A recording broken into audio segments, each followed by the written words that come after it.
Hi everyone, react JS के इस part में हम लोग यूज फॉर्म स्टेटस हुक के बारे में बात करने वाले हैं। एक चीज़ मैं आपको पहले बता देता हूं, अगर आप लोग रिएक्ट जेएस का कोई बहुत पुराना वर्जन यूज़ कर रहे हो तो ये हुक काम नहीं करेगा। आपको कोई रिएक्ट जेएस का लेटेस्ट वर्जन यूज़ करना पड़ेगा, तब ये वाला हुक काम करेगा। ऑलराइट, हाँ, ये कैसे काम करता है, क्या काम करता है, इस पार्ट के अंदर मैं आपको सब कुछ बताऊंगा।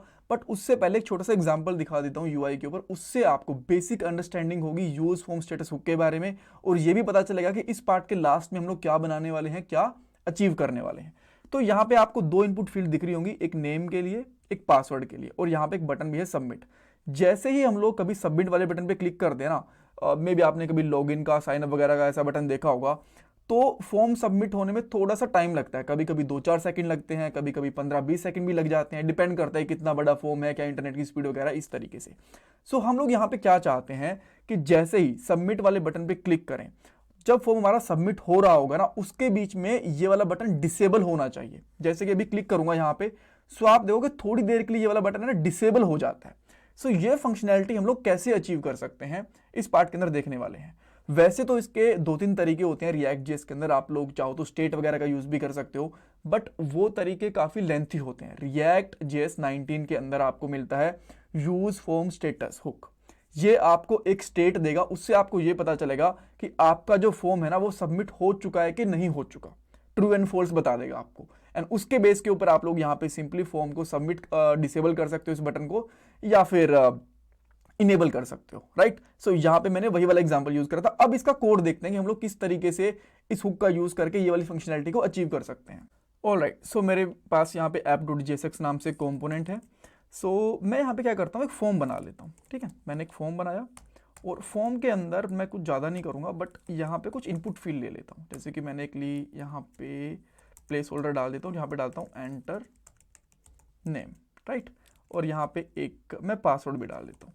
आप चाहो तो और फील्ड भी ले सकते हो, मुझे कोई दिक्कत नहीं है, बट मैं यहाँ पे 2-3 फील्ड लूँगा ताकि फटाफट से काम हो, हमारा ज़्यादा टाइम लगे ना। और यहाँ पे कर देता हूँ मैं लेट से सबमिट, इस तरीके से कर देता हूँ। ठीक है, तो आप यहाँ पे आओगे, आपको दिखेगा तीनों की तीनों चीज़ें एक लाइन के अंदर आ गई। अब आप बेटर तो ये है कि यहाँ पे स्टाइल यूज़ करो, बट मैं यहाँ पे BR टैग लगा दूंगा। राइट, इससे क्या होगा कि हमारा टाइम बच जाएगा और इनके बीच में थोड़ा सा स्पेस भी आ जाएगा इस तरीके से। ठीक है, कूल है। सो यहाँ पे हम लोग देखते हैं, अब थोड़ा सा बेटर दिख रहा है पहले से। ठीक है, अब नेक्स्ट चीज क्या है कि मैं इस फॉर्म को सबमिट करवाने के लिए एक्शन दे देता हूं, और यहां पे मैंने कर दिया हैंडल सबमिट। बस ठीक है, हैंडल सबमिट कर देता हूं, ये काफी रहेगा। ठीक है, देन मैं एक नाम से इस नाम से एक फंक्शन बना देता हूं, बहुत सिंपल है। और यहाँ पे हम लोग आएंगे, और जो भी आपको यहाँ पे चीज़ करनी है, लेट से डाटा प्रिंट करवाना है, कोई API कॉल करनी है, जो भी आपको करना है वो यहाँ पे आप लोग कर सकते हो। ठीक है, बट मैं बेसिकली सिंपल सा इतना चाहता हूँ कि इस फॉर्म के सबमिट होने में थोड़ा सा डिले हो। अभी क्या होगा, जैसे आप यहाँ पे देखोगे ना, तो जैसे मैं सबमिट कर रहा हूँ एकदम सेकंड से हो जा रहा है, ये पता भी नहीं चल रहा सबमिट हो जा रहा है। ठीक है, अब बटन तो हमने डिसेबल नहीं करा, बट बहुत जल्दी हो जा रहा है, बिकॉज कंप्लीटली UI कोड है, कुछ API वगैरह यहाँ पे कॉल हो नहीं रही। तो इसको थोड़ा सा डिले करवाने के लिए हम लोग क्या कर सकते हैं। सो इसके लिए मैं यहाँ पे एक प्रोमिस लगा देता हूँ। ठीक है, अब प्रोमिस क्या है, यहाँ पे इसका कोई टॉपिक है नहीं। आपको अगर प्रोमिस के बारे में पता है तो ठीक है, नहीं पता तो बस इतना समझ लो कि थोड़ा सा डिले दे रहे हैं ताकि फॉर्म को सबमिट होने में थोड़ा सा टाइम लगे। ठीक है, तो मैंने यहाँ पे एक न्यू प्रोमिस लिया, एंड देन हम लोग यहाँ पे क्या कर देते हैं, इसका रिस्पॉन्स लेते हैं इस तरीके से, और रिस्पॉन्स में हम लोग यहाँ पे सेट टाइम आउट कर देते हैं। ठीक है, सेट टाइम आउट करा, सेट टाइम आउट बेसिकली यहाँ पे 2 पैरामीटर लेता है।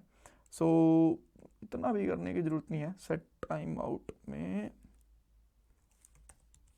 सेट टाइम आउट, हाँ ठीक है, ये इस तरीके से लगा देते हैं, और यहाँ पे इसका जो रिस्पॉन्स है वो, और जितना डिले देना है कि मैं यहाँ पे इसको 2 सेकंड का डिले देता हूँ तो मिली सेकंड के अंदर लेता है, तो इसका 2 सेकंड के अंदर डिले हो जाएगा। अब मैं यहाँ पे console.log लगाता हूँ, मैंने console.log लगाया और यहाँ पे कर दिया सबमिट इस तरीके से। और यहाँ पे ताकि वेट ले, थोड़ा सा इसको अवेट लगा देता हूँ। जब भी हम लोग यहाँ पे अवेट लगाते हैं, डायरेक्टली काम नहीं करता, उस फंक्शन को असिंक बनाना पड़ता है। अब देखते हैं फॉर्म सबमिट हो भी रहा है कि नहीं हो रहा। एक चीज़ मैंने यहाँ पे गलती कर दी कि इसको ना स्ट्रिंग के अंदर डाल दिया इस तरीके से। सो ये डायरेक्टली ऐसे कॉल होगा, ना कि स्ट्रिंग के अंदर कॉल होगा। ठीक है, अब हम लोग यहाँ पे आते हैं, इंस्पेक्ट एलिमेंट करते हैं। यहाँ पे मैं रिफ्रेश करूँगा एक बार के लिए। जैसे मैं सबमिट करता हूँ देन अच्छा यहाँ पे आएगा, तो मैं फिर से सबमिट करता हूँ रिफ्रेश करके, बिकॉज पहले एरर वाला ऑन था। ठीक है, तो यहाँ पे सबमिट करता हूँ, थोड़ा सा टाइम लगा, एंड देन यहाँ पे आया सबमिट, यानी कि थोड़ा सा डिले हो रहा है। बस हमें डिले तो मिल गया, अब यहाँ पे हमें इसको डिसेबल करवाना है। ठीक है, कूल। अब एक जो नेक्स्ट चीज रहेगी ना, जब भी आप लोग ये वाला हुक यूज करते हो हमारा यूज फॉर्म स्टेटस, तो आपको इस जो फॉर्म है ना इसके अंदर ही काम करेगा, इससे बाहर वो काम करेगा नहीं। चाहे इसकी ऑफिशियल डॉक्यूमेंटेशन भी देख लेना, वो फॉर्म के अंदर ही काम करता है। तो जो इसकी इनपुट फील्ड है ना, इनको मैं उठा के ना एक अलग से कंपोनेंट में या फिर अलग से फंक्शन में रख देता हूं। अभी के लिए फंक्शन में रख के दिखा रहा हूं, बस थोड़ी देर बाद इसके मैं इसको अलग से कंपोनेंट बना के भी दिखा दूंगा, ठीक है।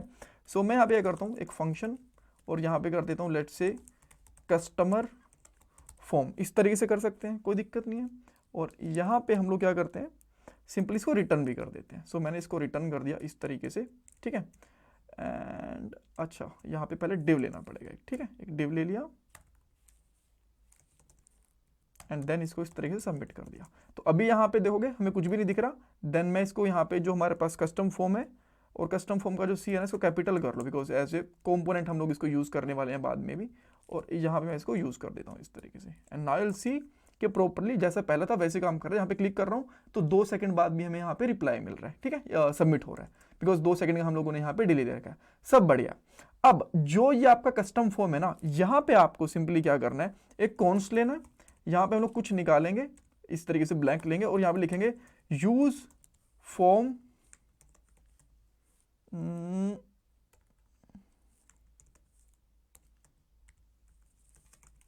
अच्छा, इसको पहले ऊपर से इंपोर्ट कर लेता हूँ, ये ऐसे काम कर नहीं रहा मुझे लगता है। इंपोर्ट, देन यहाँ पे लिखेंगे हम यूज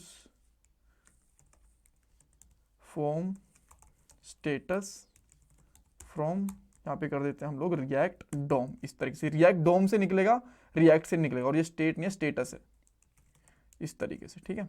देन हम लोग यहाँ पे इसको यूज करेंगे और यहाँ से हम लोग क्या निकालेंगे, इसके अंदर से निकलता है हमारे पास पेंडिंग, इस तरीके से,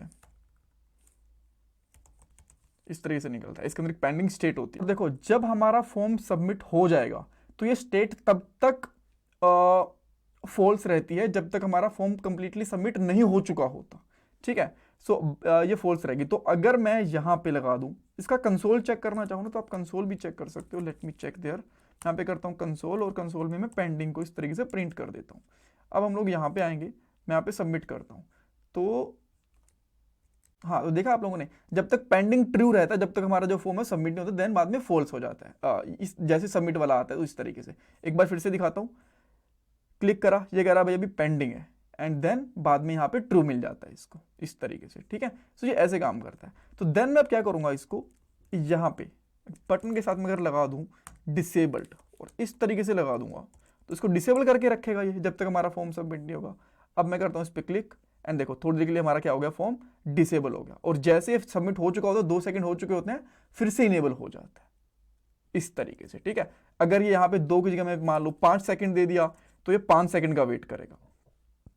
क्लिक करता हूँ, अभी आराम से बैठो। यहाँ पे फॉल्स है, यहाँ पे डिसेबल है, और यहाँ पे भी ट्रू है, बिकॉज पेंडिंग स्टेट है। और जैसे वो पेंडिंग से सबमिट हो जाता है, बोलते हुए पेंडिंग नहीं है, कंप्लीट हो चुका है, फॉल्स कर दो इसको, और ये हो जाता है। अब इसको अगर थोड़ा सा आप चेंज करना चाहते हो, जैसे टेक्स्ट है ये चेंज करना चाहते हो, तो देन यहाँ पे सिंपली क्या करोगे, पेंडिंग में ले लोगे कि अगर पेंडिंग है, ठीक है, तो यहाँ पे कर दो सबमिटिंग, इस तरीके से, ठीक है, क्वेश्चन मार्क। एल्स अगर ये पेंडिंग हो चुका है प्रॉपरली, तो हम लोग क्या करेंगे, यहाँ पे कर देंगे नॉर्मल सबमिट, इस तरीके से, ठीक है। सो यहाँ पे आते हैं और यहाँ पे 3 डॉट भी लगा दे, 3 डॉट से ऐसा लगता है कुछ प्रोसेस हो रहा है, ठीक है। इस पर क्लिक करूंगा, थोड़ी देर के लिए जब तक सबमिट नहीं होगा, एंड यहाँ पे भी ट्रू है, एंड नाउ, ठीक है, सबमिट हो चुका है। सबमिट होते स्टेट हमारी फॉल्स हुई और ये वापस से इस तरीके से हो गया। सो ये ऐसे हमारे पास जो यूज फॉर्म स्टेटस होगा इसकी काम करता है। इसमें कुछ डाउट कंफ्यूजन है मुझे कमेंट सेक्शन में पूछो। ये हमारे React.js 19 की प्लेलिस्ट है जो आपकी डेफिनेटली हेल्प करने वाली है React.js की जॉब में, प्रोजेक्ट में, इंटरव्यूज में। सो पूरी प्लेलिस्ट देखना, लिंक मैंने डिस्क्रिप्शन बॉक्स में डाल दिया है। Thanks guys.